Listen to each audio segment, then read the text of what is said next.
지난주는 우리가 설원 겸 출애굽기 첫 시간으로서 제목이 빈칸과 뭐였죠? 여백이었어요. 빈칸과 여백. 빈칸하고 여백은 같지 않습니다. 다르죠. 빈칸은 그냥 빈 공간을 얘기하지만 여백은 내용을 위하여 비워둔 또 하나의 보이지 않는 내용이죠. 성경에는 하나님의 기록의 침묵이 딱 두 군데 등장을 한다고 했어요. 바로 창세기와 출애굽 사이에 한 400여 년이 텅 비어져 있습니다. 그리고 신약에서 구약으로 넘어가는 중간기가 한 400여 년 가까이 텅 비어져 있습니다. 그래서 이 비어진 시간은 하나님이 아무 일도 안 하셨는가? 그렇지 않죠. 하나님은 일반 역사를 움직이시면서 하나님의 아주 격렬한 역사를 빼곡하게 이미 진행하고 계셨다는 사실을 우리가 지난주 확인했습니다. 내 생애도 마찬가지인 것 같아요. 어떤 때는 하나님이 날 버리셨구나, 잊었구나, 이제 나는 거들떠보지도 않으시는구나, 이런 느낌적 인생의 시간을 맞을 때가 있어요. 그러나 결코 하나님은 사랑하는 자녀에게 단 한순간도 눈을 떼이신 적이 없다는 사실을 믿으시기 바랍니다. 이제 3장쯤 그 현장을 우리가 만나겠지만 이들은 꽤 오랜 시간을 하나님 앞에 고역으로 부르짖고 고통 속에 있었어요. 근데 하나님은 그때 뭐라 그러셨죠? 내가 알고 듣고 보았다 그랬어요. 알고 듣고 보았다. 그러니까 기도라는 것은 내 절실함, 간절함도 물론 중요한 동인이 되겠지만 더 신실히 붙들어야 될 것은 내 간절함보다도 절실함보다도 강렬한 필요보다도 하나님의 스케줄입니다. 하나님의 계획이에요. 하나님의 약속입니다. 믿습니까? 자, 오늘은 이제 산파 이야기를 좀 하도록 하겠습니다. 요즘은 산파라는 직업이 없죠. 뭘로 바뀌었나요? 조산원으로 바뀌었습니다. 점점 다 이렇게 세월이 가면서 바뀌어져요. 자, 그런데 이제 오늘 10절을 좀 한번 볼까요? 자, 우리가 그들에 대하여 어떻게 하자 그랬어요? 바로가 지혜롭게 하자 그랬어요. 지혜롭게 하자. 근데 여러분 보십시오. 바로는 지혜롭게 하면 할수록 일이 됩니까? 안 됩니까? 돼요? 안 돼요? 일이 안 돼요. 최고의 힘과 권력의 자리에 있었지만 게다가 지혜롭게 하자 할 정도로 그 신중을 기해서 뭔가를 계속 모색해 나갑니다. 그런데 하나님의 선한 힘이 작용하는 그 역사를 막을 수도 없고 무너뜨릴 수도 없었어요. 이것이 세상의 지혜의 한계입니다. 오늘 여러분들이 그 관전 포인트가 있어요. 좀 표현이 좀 그렇긴 한데 우리가 스포츠를 보면 관전 포인트가 있잖아요. 오늘 누구의 컨디션에 따라서 승패가 갈라질 것이다 라든지 포인트가 있단 말이에요. 오늘 이야기는 히브리 산파와 바로와의 놀라운 대조가 계속 비춰집니다. 이 성경 기자의 의도예요. 그래서 지난 시간에도 잠깐 언급을 했던 바와 같이 출애굽은 이스라엘 백성들이 노예 상태에서 출애굽했다가 대주제가 아니에요. 사실은 대주제는 하나님의 스토리, 하나님이 어떻게 그들을 구원하셨는가의 방점이 있어요.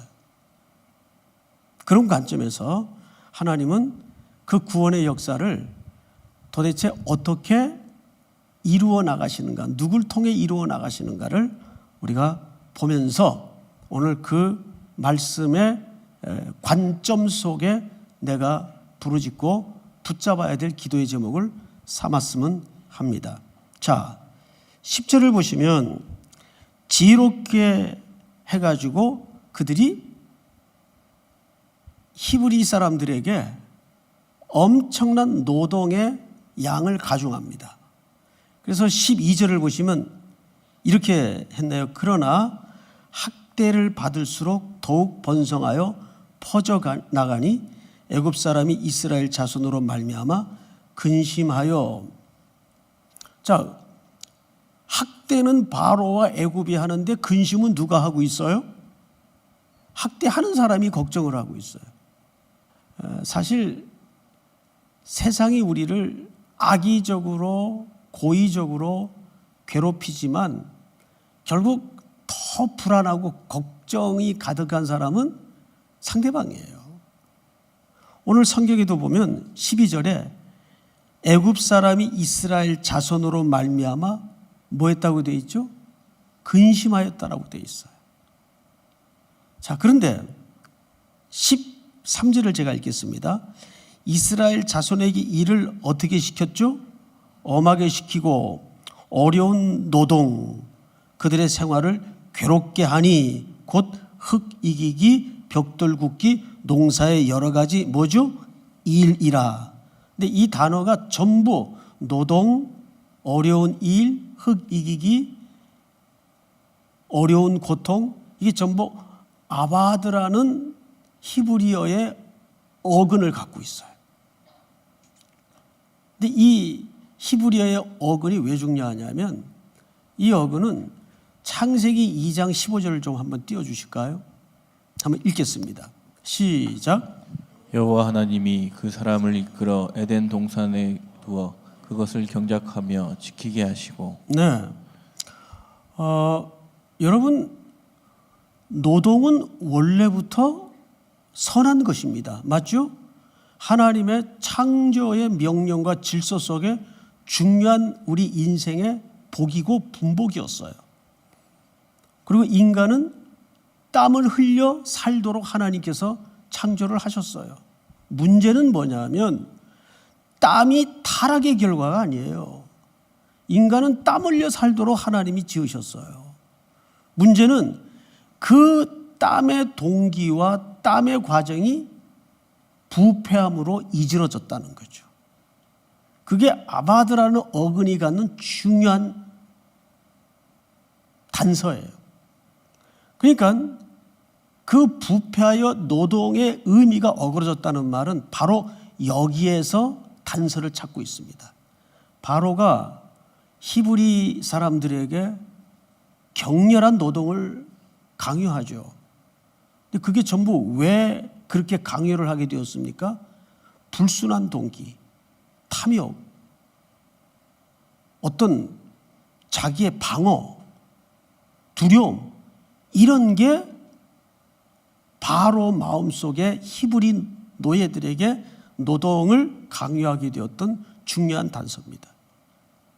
이게 창세기 2장 15절 이 말씀의 타락으로 이런 결과가 확대된 겁니다. 자, 그런데 다음 절을 한번 볼까요? 15절. 바로의 1차 계획은 히브리 노예들에게 극심한 노동을 가중시키는 일이었어요. 근데 이게 잘 안 먹힌단 말이에요.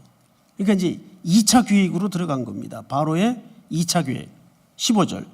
애굽 왕이 히브리 산파 시브라라 하는 사람과 부하라 하는 사람에게 말하여 이르되 너희는 히브리 여인을 위하여 해산을 도울 때에 그 자리를 살펴서 아들이거든 그를 죽이고 딸이거든 살려두라. 자, 앞을 잠깐 보십시다. 이제 여기 그 여러 서적을 좀 참고 문헌을 살펴보니까 이 대목에 대해서 굉장히 의외로 논란이 많았던 본문이더라고요. 우리는 그냥 무심히 많이 여러 해를 지나왔는데 어떤 주제가 논란이었는가 하면 이 산파가 애굽 여인이냐 히브리 여인이냐, 이게 첨예하게 대립각을 갖고 있어요. 보수 진영의 어떤 학자들도 이것은 애굽 여인이다. 또 진보 진영의 학자들도 또 어떤 분들은 이것은 히브리 여인이다. 이렇게 첨예하게 대립을 갖습니다. 예를 들어서 유대의 유명한 역사학자인 요세푸스도 이 여인을 애굽 여인으로 이해합니다. 그 70인역이나 불가타 역에도 애굽 여인으로 기록을 하고 인정을 합니다. 그런데 또 많은 쪽의 진영의 학자들은 이 여인은 틀림없이 히브리 여인이다. 그럼 무엇로 그렇게 이해가 갈리느냐? 전치사 하나 때문에 그래요.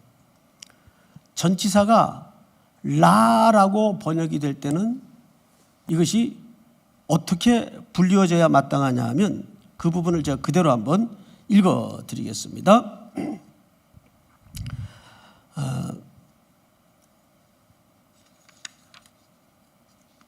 지난주 설교 원고를 지금 갖고 나와가지고 죄송합니다.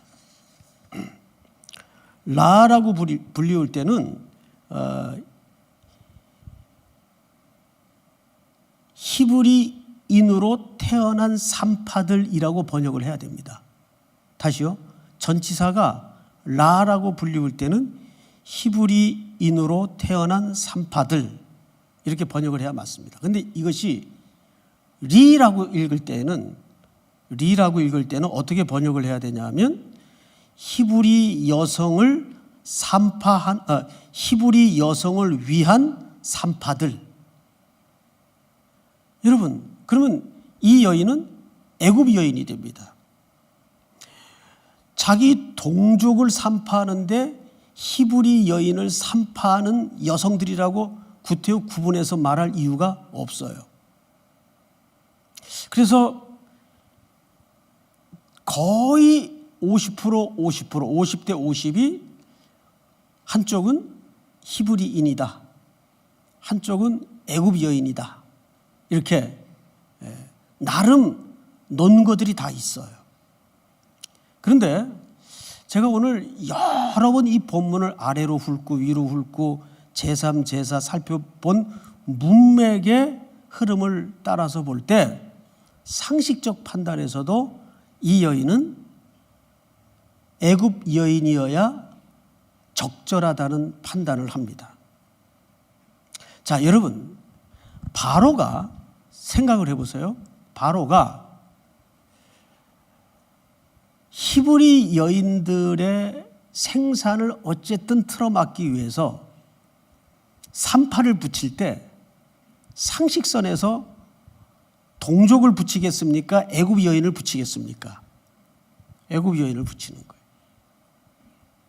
그리고 또 하나 근거가 뭐냐 하면 이제 뒷 본문에서 그 힌트들이 눈에 띌 텐데 지금 제 말을 듣고 본문을 읽어보면 금방 눈에 들어와요. 히브리 여인들과 산파를 붙여서 설명할 때는 반드시 그 히브리 여인들을 히브리 여인들이라고 구분을 해서 설명을 합니다. 산파와 구분을 합니다. 그러면 이 당시 산파는 어떤 레벨의 직업이었는가 하면 거의 노예 계급이었어요. 그러니까 히브리 사람들 가운데에서도 뭘까요? 아주 하류층의 직업군들이 당연히 있었겠죠. 여러분, 가나안 땅에 정탐꾼이 들어갔더니 그 원주민 가운데 하나님에 대해서 듣고 믿었던 사람이 있었어요, 없었어요? 있었어요. 이들이 어떻게 하나님을 경외하게 되었는지는 과정과 경로까지는 성경이 말하지 않기 때문에 모르겠어요. 그런데 여러분, 출애굽기 12장에서부터 출애굽을 하는 광경을 보면 거기 잡다한 종족들이 같이 나왔다 그랬어요.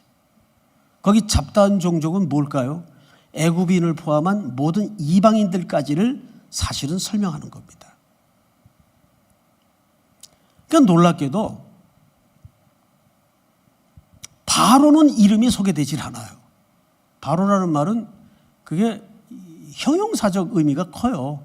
큰 집이다 그 뜻이에요. 그 직함이 직함. 큰 집이다. 근데 그 큰 집에서 큰 민족이 200만 가량의 큰 민족이 빠져나가요. 그러니까 바로는 몸만 붙들고 있는 겁니까? 껍데기만 붙들고 있는 왕이에요. 사실은. 그리고 이 당시에 그 바로라는 직함과 산파의 이 극명한 대립 구조는 뭘 암시하는 걸까요? 이제 그 대조시키는 중요한 이유에 대해서 성경 기자가 뭘 얘기하는가를 우리가 본문을 조금 더 살펴보면서 들여다보도록 하겠습니다. 자, 15절을 다시 보십시다. 애굽 왕이 히브리 산파 시프라라 하는 사람과, 여러분 이 시프라라는 말이 그 원래 아름답다라는 뜻이에요. 아름답다. 근데 이 이름 어디서 많이 들었던 이름 같지 않습니까? 모세가 누구와 결혼을 하죠? 시보라와 결혼을 합니다. 아주 유사한 발음을 갖고 있어요.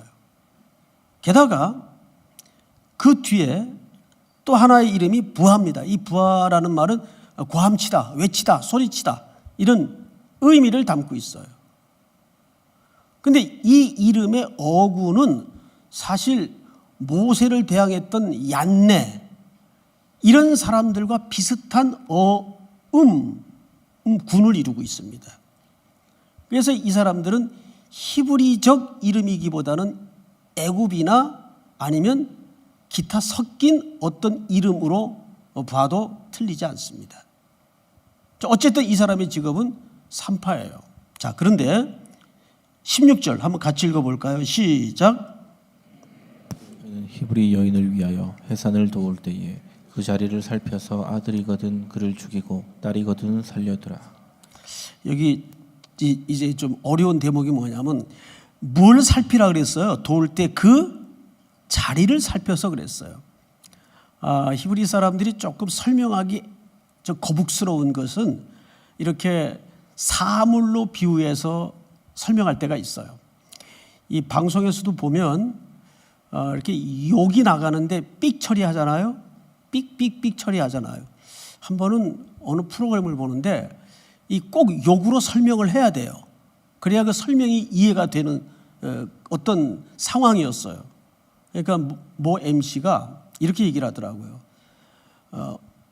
어느 정도 욕을 했습니까? 그러면 큰 욕은 수박 같은, 조금 그보다 덜한 거는 참외 같은, 아주 경한 욕은 자두 같은, 이렇게 과일로 욕을 대신해서 설명을 하도록 하더라고요. 저 친구 참 머리가 비상하다 제가 싶었어요. 근데 히브리인들도 그런 방법이 있어요. 여기 자리를 살피라 그랬어요. 이 자리를 살피라는 말은 사실 두 돌들이라는 뜻이에요. 두 돌들. 이거는 남자의 생식기 고환을 얘기합니다. 이 자리라는 말이. 그러면 여러분 생각을 해보세요. 이 생식기 고환이 성경에 또 한 군데 딱 한 번 등장을 하는데 예레미야서를 한번 띄워주세요. 예레미야서. 자, 다 같이 시작. 내가 토기장이의 집으로 내려가서 본즉 그가 농로로 일을 하는데. 네. 자, 하나님께서 예레미야에게 하나님의 전적인 주권과 하나님의 통치를 설명할 때 토기장이 비유를 말씀하셨어요. 토기장이가 자기 집에 많은 그릇을 마음대로 만들고 마음대로 부수고 마음대로 쓸 권리가 없느냐 할 때, 그런데 여기 보니까 내가 토기장의 집으로 내려가서 본즉 그가 뭐로, 이 농로가 바로 여기 등장한 그 자리라는 히브리 말과 정확히 일치합니다. 딱 두 군데 나와요. 그러니까 남자의 두 고환, 생식기, 이 농로라는 말은 그릇을 만드는 어떤 기본 틀이거든요. 예레미야서에 등장하는. 그러니까 그 말은 하나님의 주권을 강조하는 거예요. 그러면 원래 생명의 주권은 누구에게 있습니까? 산파에게 있습니까? 바로에게 있습니까? 하나님에게 있습니까? 하나님에게 있는 거죠. 그리고 남성의 상징적인 자리가 바로 고환입니다. 그래서 여기 그 자리라는 말은 원래 원음 뜻대로 직역을 하면 두 돌들이라는 뜻이에요. 그러면 그 생명의 주권은 누구에 있다는 뜻입니까? 하나님께 있다는 뜻이에요. 근데 지금 누가 마음대로 죽여라 살리라 하죠? 바로가 죽여라 살리라 합니다. 그런데 자기에게 주권이 있지 않으니까 그것이 계획대로 갑니까? 안 갑니까? 계획대로 안 가는 거예요. 자, 그런데 바로의 말을 조금 더 뒤져봅시다. 이렇게 돼 있어요. 16절. 너희는 히브리 여인을 위하여 해산을 도울 때에 그 자리를 살펴서 아들이거든 그를 어떻게 하고 딸들이거든. 자, 여러분 상식적으로 한번 생각을 해보세요.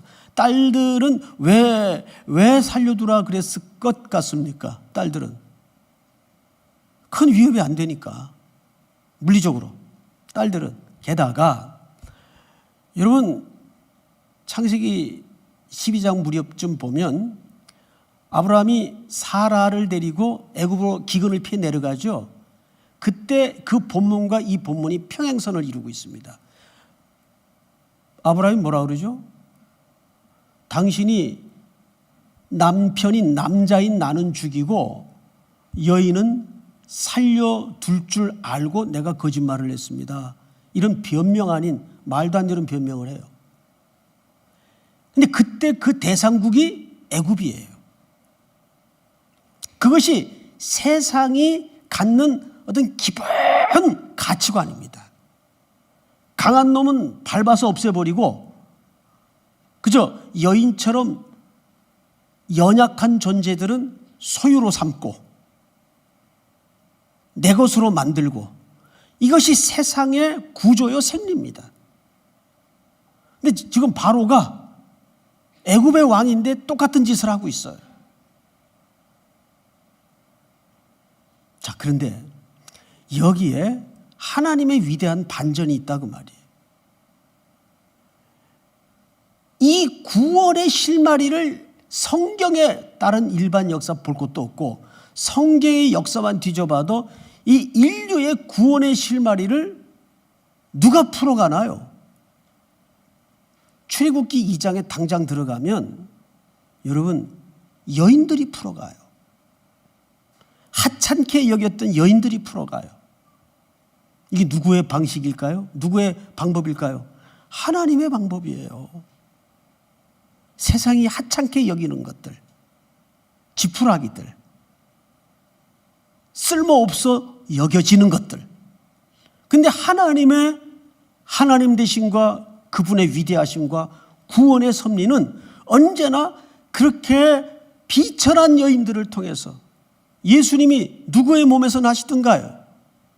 한 비천한 여인의 몸에서 이 땅에 오십니다.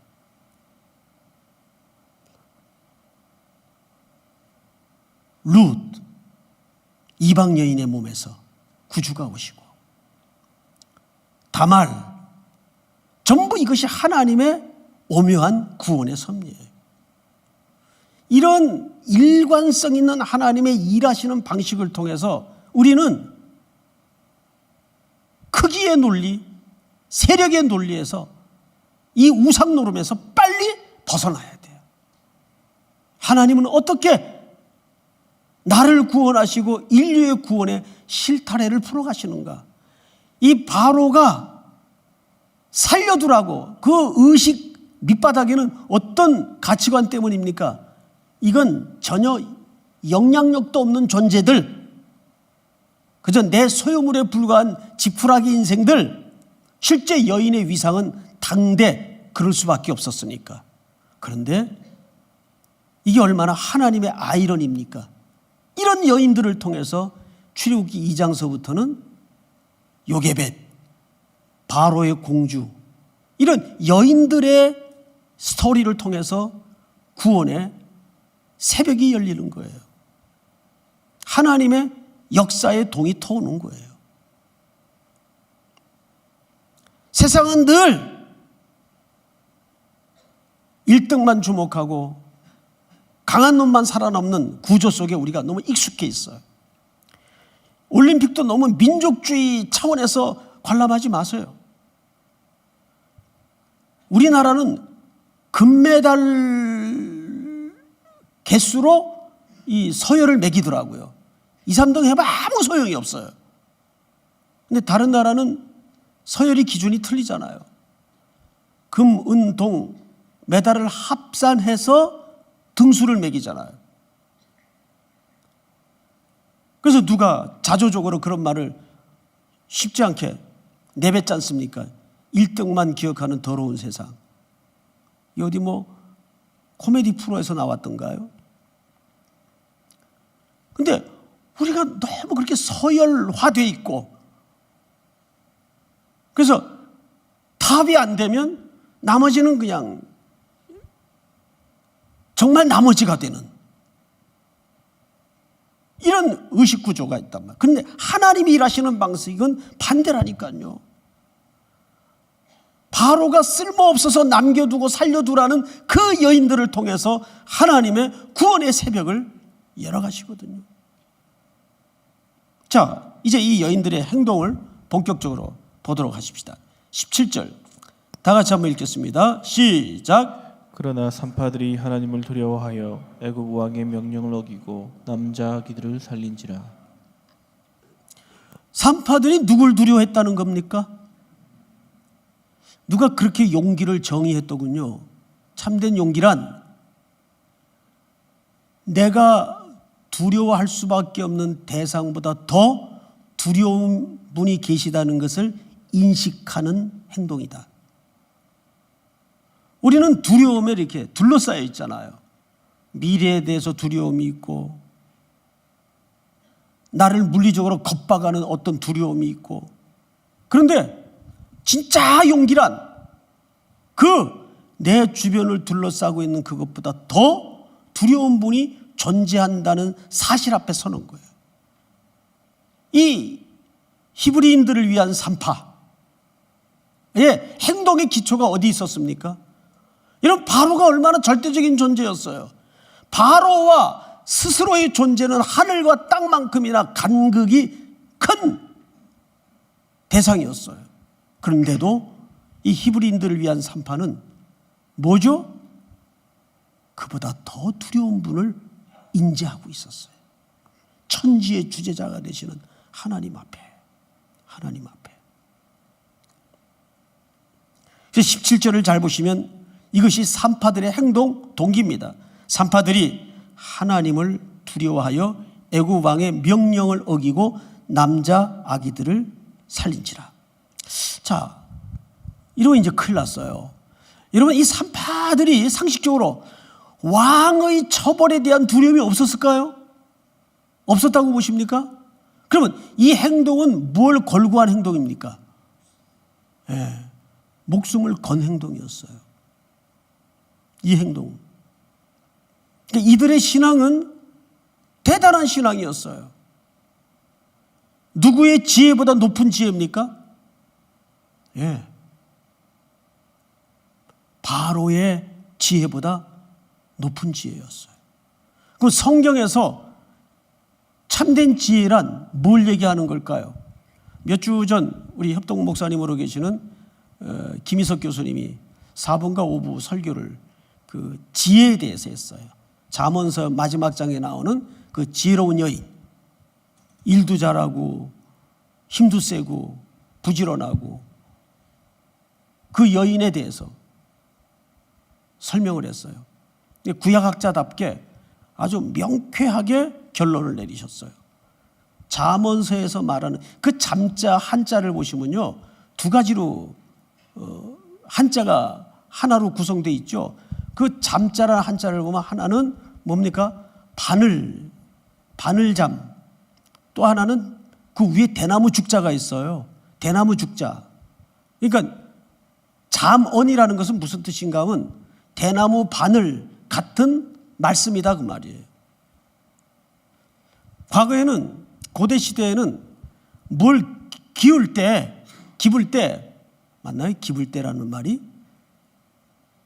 오늘처럼 그런 바늘이 아니고 대나무로 바늘을 대신했어요. 그래서 옷을 꼬매고 만들고 기웠어요. 구멍이 나거나 하면.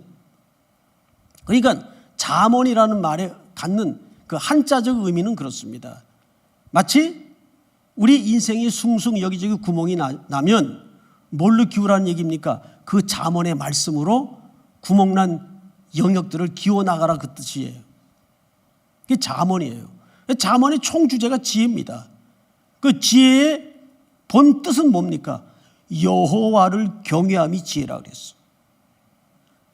그러니까 이 산파들은 무슨 지혜를 갖고 있었던 겁니까? 여호와를 경외하는 지혜를 갖고 있었던 거예요.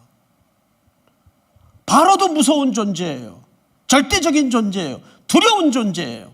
그러나 이 여인들의 심중에는 누가 더 바로보다 무서운 존재였나요? 두려운 존재였어요. 경외해야 될. 여기서 말하는 두려움이라는 것은 막 겁먹고 이런 두려움을 말하는 게 아니라 그 경외함에서 오는 두려움. 그래서 지혜는 여호와를 경외하는 게 지혜예요. 믿습니까?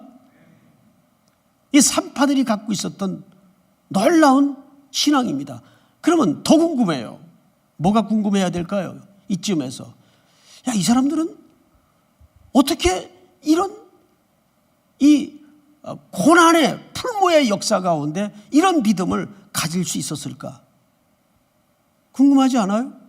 성경은 이렇게 답을 꺼내놓고 있습니다. 성경을 보십시다. 20절 다 같이 시작. 하나님이 그 산파들에게 은혜를 베푸시니 그 백성은 번성하고 매우 강해지니라. 네. 결국 이 산파들은 뭘 입은 사람들이었습니까? 하나님의 은혜. 그래서 우리가 지난주 야고보서 5장 11절을 보았듯이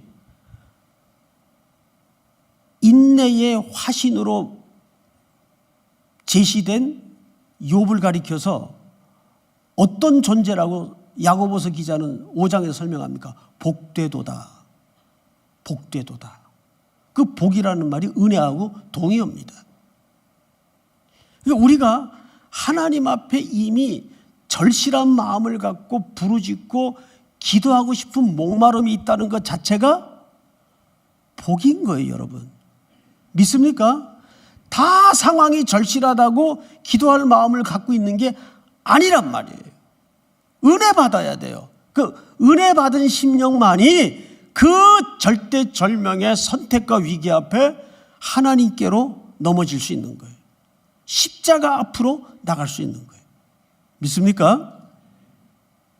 자, 우리 18절을 한번 보세요. 마지막으로 애굽 왕이 산파를 불러 그들에게 이르되 너희가 어찌하여, 이 원문을 들여다보면 분해서 참지 못해서 폭발하는 장면입니다. 너희가 어찌하여 감히 내 명령을 어기고 이따위 짓을 했느냐. 이제 요 다음에는 산파들이 죽는 길밖에는 답이 없어요. 사실은 신적인 존재인 바로가 이 정도 화가 났다면 이 둘은 죽어야 돼요. 근데 그때 여러분 산파가 딱 2명이었을까요? 어떻게 생각하세요? 둘이 200만 명가량 히브리인들을 다 감당했을 것 같아요? 이제 역사의 그 기록들을 보면 이 사람들은 대표적인 산파를 얘기합니다. 많은 산파들이 있었죠. 어떻게 둘이서 히브리 사람들 돌아다니면서 애를 받겠습니까? 그건 불가능한 얘기죠. 이 사람들은 대표적인 그룹의 어떤 책임자들을 얘기합니다. 목숨 내놓은 거예요. 자, 그런데 성경을 보십시다. 그들의 이제 대답입니다. 대답을 여러분들이 한번 하십시오. 19절 시작. 산파가 바로에게 대답하되 히브리 여인은 애국 여인과 같이 아니하고 건장하여 산파가 그들에게 이르기 전에 해산하였다 하매. 자, 이게 논리적으로 말이 된다 안 된다 어느 쪽 같습니까? 말이 안 되죠. 이거 어떻게 말이 돼요? 이미 사실 바로는 알고 묻는 질문인데 이걸 변명이라고 합니다. 근데 이 산파들의 대답 속에는 거짓을 담은 지혜가 있었어요. 사실은 히브리 여인들이 애굽 여인들보다 건강한 것도 사실이고 워낙 생식력이 좋기 때문에 사실이고, 한켠에는 바로에게 거짓말을 했겠죠. 우리가 지난주에도 잠깐 야고보서 강의를 통해서 말씀을 드렸지만, 욥이 신앙생활을 쭉 이어오다가 사탄과 하나님의 대화 속에 욥의 인생이 끌려 들어가서 황당한 고난과 슬픔을 겪게 되죠. 그러고 나서야 욥이 신앙의 한 차원을 뛰어넘게 됩니다. 다른 차원으로 넘어가게 돼요. 지금까지 욥은 내가 얼마나 하나님 앞에 지금까지 옳게 사느냐 틀리게 사느냐의 카테고리에 머물러 있었다면, 이제는 그 차원을 넘어서서 내가 전에는 귀로 듣기만 하였사더니 이제는 눈으로 주를 배움나이다. 그리고 중보자. 이 모든 인생의 눈물겨운 환란의 인생살이 자체가 하나님의 주권에 있구나. 내가 옳게 살면 복을 받고 잘못되면 저주를 받고 그런 차원이 아니구나. 그걸 욥이 한꺼풀 넘어서 보게 되는 거죠. 여기서도 히브리인들을 위한 이 산파가 물론 거짓말을 했어요, 윤리적으로. 하지만 이것은 무엇을 위한 거짓말이었을까요? 하나님의 뜻과 생명을 살리기 위한 거짓말이었어요. 그래서 이 행동은 기생 라합과 함께 히브리서에서 칭찬을 받습니다. 하나님께 옳다 인정함을 입어요. 그렇다면 하나님의 옳다라는 이 정의는 우리가 생각하는 맞다 틀리다의 개념과는 사뭇 전선 자체가 다르다는 사실을 알아야 돼요. 자, 22절을 다 같이 한번 21절 다 같이 한번 읽겠습니다. 시작. 그 산파들은 하나님을 경외하였으므로 하나님이 그들의 집안을 흥왕하게 하신지라. 네, 여기 흥왕이라는 말을 이렇게 마크를 하세요. 흥왕. 우리 이런 말 좋아하잖아요. 흥왕, 뭐 왕성 이런 거 좋아하잖아요. 이 흥왕이라는 말이 참 그 히브리 음역 자체가 굉장히 재밌어요. 제가 가르쳐 드릴 테니까 우리 명절날이기도 하고 한번 유쾌하게 따라서 해봤으면 절대 잊어버리지 않을 거예요. 따라서 합니다. 아싸. 그 히브리 말이에요. 이게 흥왕이라는 얘기예요. 그냥 아싸 하면 돼요. 그냥 오늘 아싸 하시기 바랍니다. 기도하다가 하나님의 면전을 배우는 흥왕하심이 있기를 주의 이름으로 축복합니다. 근데 누가 그렇게 됐다는 거죠? 하나님을 경외했던 여인들의 집안이 하나님이 흥왕케 하셨다는 거예요. 근데 이 여인들은 바로의 기준에서는 살려둬도 아무 영향력 없는 존재들이었어요. 이것이 하나님의 언제나 일하시는 방식입니다. 항상 우리 중심에 이런 주님 앞에 세워진 기준을 가지고 겸손한 마음으로 주님의 전능한 손에 붙들리는 약한 자들이 될 수 있기를, 약함이 될 수 있기를 주님의 이름으로 축복합니다. 우리 찬양 하나 하십시다. 약한 나로 강하게.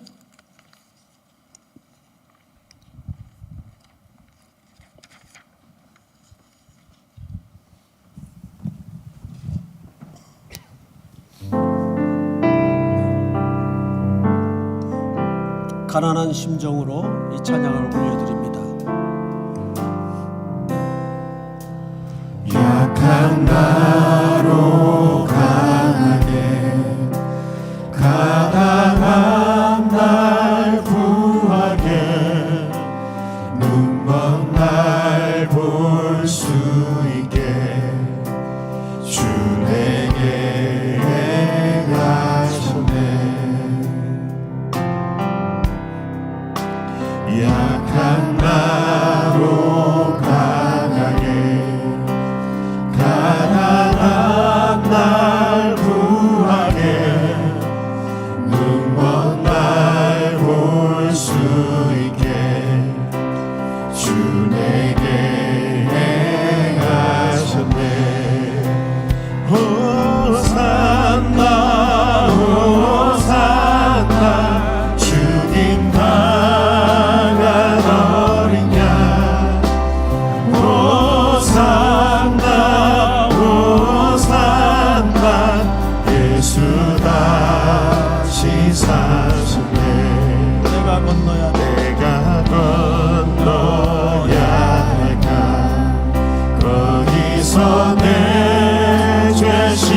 주셨네. 이제 주의 사랑이 나를 향해 흐르네. 깊은 강에서 깊은 강에서 주가 나를 일으키셨도다. 구원의 노래 부르리. 예수 자유 주셨네. 호산나 호산나 주님 다간 어린 양. 호산나 호산나 예수 다시 사셨네. 호산나 호산나 주님 다간 어린 양. 호산나 호산나 예수 다시 사셨네. 우리 다 같이 한번 눈을 감으십시다. 오늘 출애굽기 1장을 마치면서 우린 세 가지 제목에 붙들려 주님 앞에 거친 호흡으로 간절한 마음으로 기도하기를 원합니다. 누구의 지혜가 결국 섭니까? 비천한 여인이지만 바로보다 더 두려운 분이 계시다는 사실을 인지한 이 여인들의 지혜가 결국은 섰습니다.